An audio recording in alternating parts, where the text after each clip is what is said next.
আরে মালিক, আজ কি বানাবে তুমি? লাগছে তো, এবার বলা নেই কন, এভাবে গুতোচ্ছ কেন মালিক? মালিক কি আরাম। আরে আরে, ঠান্ডার মধ্যে তুমি আমাকে এখানে চোপাচ্ছ কেন মালিক? আরে আরে, ঠান্ডার কথা বলেছি বলে তুমি আমাকে গরম তেলে ছেড়ে দেবে নাকি মালিক? যাই বলো মালিক, এখন কিন্তু ভালোই লাগছে বলো। মালিক, আমার প্রতি তোমার মায়া হয় না নাকি? গরম তেলে ভেজে ভেবে কেটে দিচ্ছ।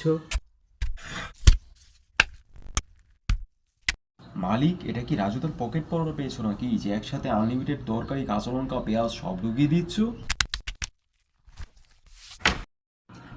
মালিক, এবার মনে হয় হার করার রাস্তা থাকলো না। যাই হোক, তোমার রেসিপি বলে কথা। আর হ্যাঁ, তোমরাও ভিডিওটা ভালো লাগলে সাবস্ক্রাইব করে দিও।